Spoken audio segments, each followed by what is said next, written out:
Hello दोस्तों, स्वागत है आपका आज की वीडियो में। आज हम बात करेंगे 3 दिसंबर के इंपॉर्टेंट करंट अफेयर्स की। चलिए शुरू करते हैं।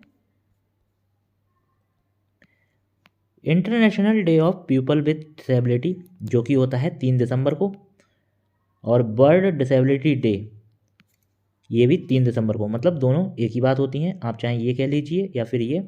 और ये ऑर्गेनाइज होता है, मतलब ये सेलिब्रेट किसके द्वारा किया जाता है, तो ये यूनाइटेड नेशन जनरल असेंबली ने इसे शुरू किया था 1992 में। तब से ये जो वर्ल्ड डिसेबिलिटी डे है मनाया जाता है। और इसकी जो इस बार की थीम है वो है transformative solution for inclusive development, the role of innovation in fueling and accessible and equitable world. बढ़ते हैं अगले क्वेश्चन की ओर। हमारा अगला क्वेश्चन है, तो ये है आज का पहला question. International lusophone festival to be held from 3 to 6 December in which state of India. जो अंतर्राष्ट्रीय लूसोफोन त्यौहार है ये 3 से 6 दिसंबर को होगा, तो ये भारत के किस स्टेट में होगा, तो ये होगा गोवा में। जो मिनिस्ट्री ऑफ एक्सटर्नल अफेयर्स है इस फेस्टिवल को ऑर्गेनाइज कर रही है Indian council of cultural relation के साथ मिलकर, और गोवा गवर्नमेंट के साथ मिलकर मिनिस्ट्री ऑफ एक्सटर्नल अफेयर्स इस जो फेस्टिवल है इसको ऑर्गेनाइज कर रही है। और लूसोफोन्स वो पीपल होते हैं जिनकी मातृभाषा पुर्तगीज़ होती है, तो उनके लिए ये फेस्टिवल मनाया जाता है। या फिर वो लोग जिनकी जो दूसरी लैंग्वेज होती है वो पुर्तगीज़ होती है, तो उन लोगों के लिए ये फेस्टिवल ऑर्गेनाइज किया जाता है। बढ़ते हैं अगले क्वेश्चन की ओर। हमारा अगला क्वेश्चन है, who has received the emissary of peace award in the US. The emissary of peace award है जो यूएस के द्वारा दिया जाता है, तो ये किसे दिया गया है, ये दिया गया है श्री श्री रविशंकर को। और जो श्री श्री रविशंकर हैं ये स्पिरिचुअल लीडर हैं, इनको ये अवार्ड दिया गया है I stand for piece campaign के लिए। इनका ये कैंपेन है आई स्टैंड फॉर पीस, और ये अवार्ड दिया जाता है नेशनल सिविल राइट्स म्यूजियम के द्वारा जो कि है मेम्फिस सिटी में। और मेम्फिस सिटी जो पड़ती है वो है यूएस में, तो उसके द्वारा ये अवार्ड दिया गया है श्री श्री रविशंकर को। बढ़ते हैं अगले क्वेश्चन की ओर। हमारा अगला क्वेश्चन है, who has won 2022 Kamala Devi Chattopadhyay NIF book prize. जो Kamala Devi Chattopadhyay NIF book prize है ये 2022 का किसे दिया गया है, तो ये मिला है द चिपको मूवमेंट को। और जो द चिपको मूवमेंट ये किताब है इसका पूरा नाम है the Chipko movement of people's history, और ये लिखी है शेखर पाठक ने। इन्होंने हिंदी में लिखी थी, और ये हिंदी में इसको हिंदी से ट्रांसलेट किया गया था इंग्लिश में, मनीषा चौधरी ने ट्रांसलेट किया है इंग्लिश में। और ये बुक जो पब्लिश की गई थी permanent black and Ashoka university के द्वारा पब्लिश की गई थी ये किताब। और इस किताब को मिला है कमला Devi Chattopadhyay NIF book price. बढ़ते हैं अगले क्वेश्चन की ओर। और अगले क्वेश्चन की ओर बढ़ने से पहले, ये चिपको मूवमेंट है ये स्टार्ट किसने किया था, ये किया था सुंदरलाल बहुगुणा ने 1973 में, और ये उत्तराखंड में शुरू किया था पेड़ों को बचाने के लिए। बढ़ते हैं अगले क्वेश्चन की ओर। हमारा अगला क्वेश्चन है, विच इंस्टीट्यूट हैज़ रिसीव्ड राष्ट्रीय खेल प्रोत्साहन पुरस्कार। जो राष्ट्रीय खेल प्रोत्साहन पुरस्कार है 2022 का, ये किस इंस्टीट्यूट को दिया गया है, ये मिला है Kalinga institute of industrial technology. और ये अवार्ड जो दिया गया था प्रेसिडेंट जो राष्ट्रपति हैं भारत की द्रौपदी मुर्मू के द्वारा दिया गया था डॉक्टर अच्युत सामंत को दिया गया था, जो कि फाउंडर हैं KIIT के, मतलब Kalinga institute of industrial technology के फाउंडर अच्युत सामंत को दिया गया था।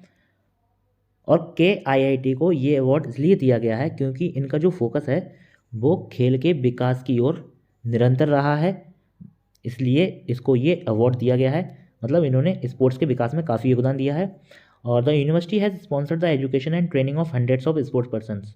और इस यूनिवर्सिटी ने काफ़ी सारे जो स्पोर्ट्स पर्सन हैं वो दिए हैं, जैसे कि दुती चंद, CA भवानी।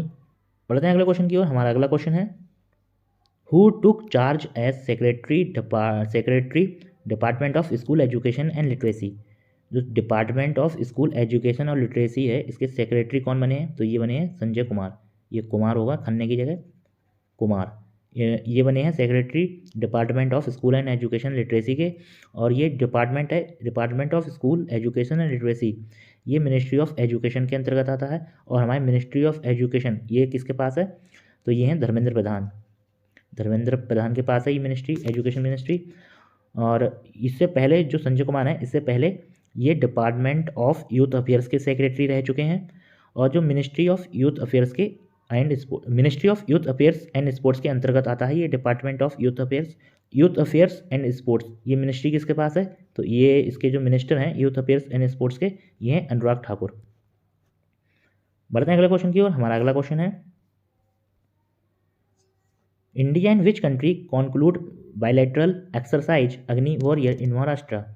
तो अग्नि वॉरियर जो एक्सरसाइज है, बायलैटरल एक्सरसाइज होती है, ये महाराष्ट्र में हुई है। तो इंडिया किसके साथ मिलकर ये अग्नि वॉरियर एक्सरसाइज करती है? तो ये करती है सिंगापुर के साथ। और ये इसका 12th एडिशन था जो हुआ था फील्ड फायरिंग रेंजेस देवलाली, जो कि पड़ता है महाराष्ट्र में, और ये हुई थी 30 नवंबर को। और ये मलेशिया के साथ भारत कौन सी एक्सरसाइज करता है? तो मलेशिया के साथ 2 एक्सरसाइज हैं, एक है उदार शक्ति और एक है हरिमऊ शक्ति। और हरिमऊ शक्ति अभी हाल में हुई है, और ये हुई थी मलेशिया के कुलुआंग में। मलेशिया में एक जगह पड़ती है कुलुआंग, वहाँ हुई थी हरिमऊ शक्ति इंडिया और मलेशिया के बीच। बढ़ते हैं अगले क्वेश्चन की ओर। हमारा अगला क्वेश्चन है, what is the rank of Mumbai in prime global cities index Q3 2022? जो Q3 है जुलाई से सितंबर का, तो उसमें जो प्राइम ग्लोबल सिटीज़ इंडेक्स है, इसमें मुंबई की रैंक कौन सी है? तो इसमें मुंबई की जो रैंक है वो है 22 नंबर, ये 22वें नंबर पर है। और जो बेंगलोर की रैंक है वो है 27। इसकी रैंक में काफ़ी इंप्रूवमेंट हुआ है, काफ़ी सुधार किया है इसने अपनी रैंक में। लास्ट टाइम जब लास्ट क्वार्टर में इसकी जो रैंक थी वो 41 थी, और दिल्ली ने भी काफ़ी सुधार किया अपनी रैंक में, ये 38 नंबर पर थी, अब इसकी रैंक में सुधार हुआ है, तो ये पहुंच गई है 36 नंबर पर। और ये जो इंडेक्स है ये रिलीज़ की जाती है नाइट फ्रैंक रिपोर्ट के द्वारा, और जो इसमें पहले नंबर पर है वो है दुबई पहले नंबर पर है प्राइम प्राइसेस में, और जो सबसे बॉटम पर है वो है वेलिंगटन। इसमें ये देखते हैं जो आवासीय प्रॉपर्टी होती हैं, संपत्ति होती हैं, तो उनके जो प्राइस में उतार चढ़ाव होता है, तो उसके बारे में इस इंडेक्स में दिया जाता है। तो सबसे ज़्यादा जो फास्टेस्ट राइज हुआ है, मतलब उतार चढ़ाव सबसे ज़्यादा जिसमें हुआ है वो हुआ है दुबई में, और वेलिंगटन है सबसे लास्ट में। बढ़ते हैं अगले क्वेश्चन की ओर। हमारा अगला क्वेश्चन है, the first ever tribal winter festival held in which state? जो पहला ट्राइबल विंटर फेस्टिवल है ये किस स्टेट में हुआ है? तो ये हुआ है जम्मू कश्मीर में। जम्मू कश्मीर का ये अपने तरह का पहला फेस्टिवल है, जो कि जम्मू कश्मीर की बंदीपुरा डिस्ट्रिक्ट है, इसमें हुआ है।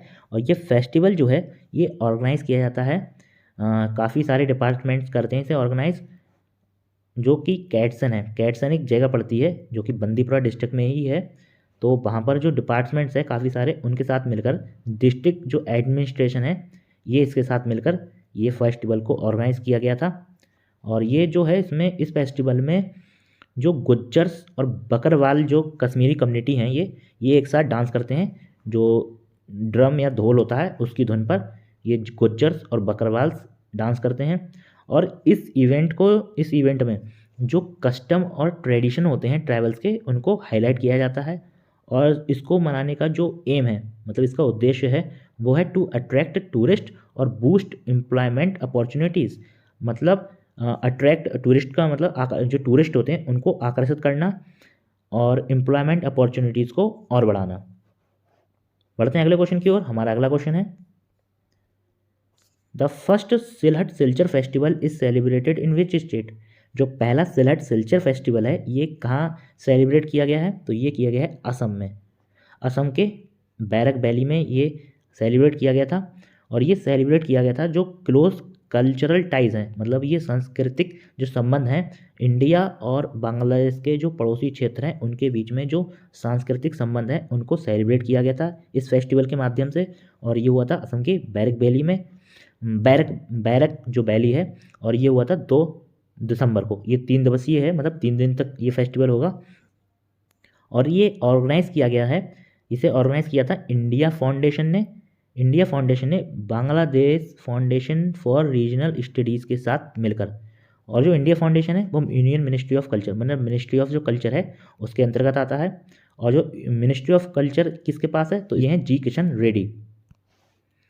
और इस फेस्टिवल को मनाने का जो ऑब्जेक्टिव है, मतलब जो उद्देश्य है, वो है to promote bilateral relation between the two countries, द्विपक्षीय जो संबंध हैं भारत और बांग्लादेश के बीच, उनको बढ़ावा देना। और this event is organised to commemorate 75 years of India's independence and 50th anniversary of Bangladesh liberation from Pakistan. और इस इवेंट को ऑर्गेनाइज इसलिए किया जा रहा है, जो भारत की आज़ादी के 75 साल हो गए हैं और जो बांग्लादेश की आज़ादी के 50 साल, मतलब ये पाकिस्तान से जब ये अलग हुआ था बांग्लादेश, तो उसके 50 साल को मनाने के लिए, और भारत के जो 75 साल हो गए आज़ादी को, उसको मनाने के लिए ये इवेंट ऑर्गेनाइज किया जा रहा है।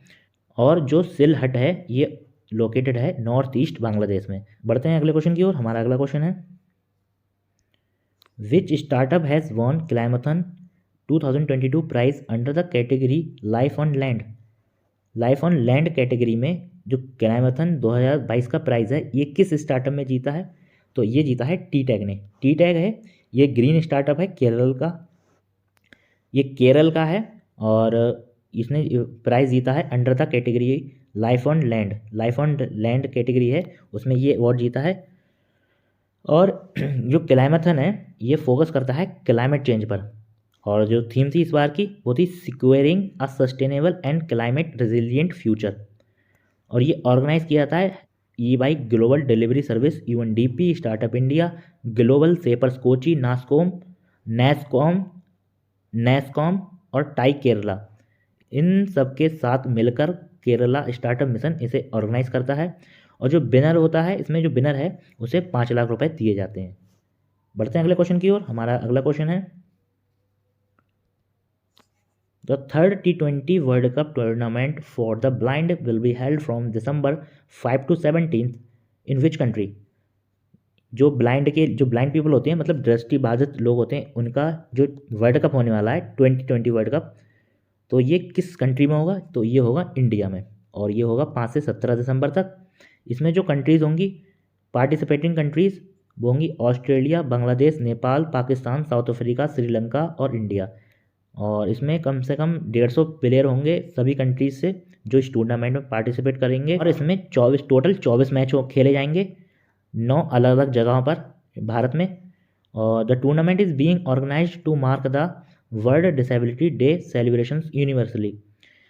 ये जो वर्ल्ड डिसेबिलिटी डे है उसको मनाने के लिए ये टूर्नामेंट ऑर्गेनाइज किया जा रहा है। The inauguration of the world cup on December 5 at Tau Devi Lal indoor stadium Gurugram. और इसका जो इनॉग्रेशन होगा इस टूर्नामेंट का, वर्ल्ड कप का, ये 5 दिसंबर को होगा, जो ताऊ देवी लाल इंडोर स्टेडियम है गुरुग्राम में, वहाँ पर इसका इनॉग्रेशन होगा। जो cricket association for the blind in India है, इनका ये एक इनिशिएटिव है cricket world cup for the disabled. तो इन्होंने समर्थनम ट्रस्ट के साथ मिलकर इस इनिशिएटिव को शुरू किया है। और ये जो चैम्पियनशिप है ये 2012 से चल रही है। और इसके जो एम्बेसडर बने हैं इस ब्लाइंड T20 वर्ल्ड कप के, ये हैं युवराज सिंह, जो कि भारत के पूर्व खिलाड़ी रह चुके हैं, भारतीय टीम के पूर्व बल्लेबाज रह चुके हैं। बढ़ते हैं अगले क्वेश्चन की ओर। हमारा अगला क्वेश्चन है, which country has assumed the presidency of the United nation security council for the month of December 2022। मतलब दिसंबर मंथ के लिए UNSC की अध्यक्षता कौन ग्रहण करेगा? तो ये अध्यक्षता करेगा भारत दिसंबर महीने के लिए। ये दिसंबर महीने के लिए इसलिए करेगा क्योंकि जो इंडिया है वो UNSC का नॉन परमानेंट मेंबर है, मतलब अस्थायी सदस्य है UNSC का। और इसका जो इसकी जो सदस्यता है वो 31 दिसंबर 2022 को समाप्त होने वाली है। इसलिए जो UNSC है, यूनाइटेड नेशन सिक्योरिटी काउंसिल, इसकी अध्यक्षता दिसंबर महीने के लिए भारत करेगा। और भारत इसका जो अस्थायी सदस्य है, नॉन परमानेंट मेंबर बना था 1 जनवरी 2021 को। और ये दूसरी बार है जो भारत UNSC की अध्यक्षता ग्रहण कर रहा है, और पहली बार ये अध्यक्ष बना था अगस्त 2021 में। तो ये दूसरी बार दिसंबर महीने के लिए अध्यक्षता करेगा UNSC की। बढ़ते हैं अगले क्वेश्चन की ओर। हमारा अगला क्वेश्चन है, और UNSC का हेडक्वार्टर कहाँ है? तो ये है न्यूयॉर्क में, और न्यूयॉर्क, और ये UN का ही एक पार्ट है, मतलब UN के अंतर्गत आता है यूनाइटेड नेशन सिक्योरिटी काउंसिल। और इसकी स्थापना हुई थी 24 अक्टूबर 1945 को। बढ़ते हैं अगले क्वेश्चन की ओर। हमारा अगला क्वेश्चन है, और ये अगला कुछ न्यूज़ है। India's first line of defence border security force is celebrating it's 58 raising day December 1। तो जो ये 1 दिसंबर को ये अपना 58 नंबर का रेजिंग डे मना रहा है, मतलब स्थापना दिवस 98 नंबर का। और ये बना कब था? बीएसएफ, ये बीएसएफ बना था 1965 में। बीएसएफ का मतलब है बॉर्डर सिक्योरिटी फोर्स, सीमा सुरक्षा बल। और ये जो बीएसएफ होती है, बीएसएफ सुरक्षा करती है जो इंडिया बांग्लादेश और पाकिस्तान के साथ जो बॉर्डर शेयर करता है उसकी सुरक्षा करना बीएसएफ का काम होता है।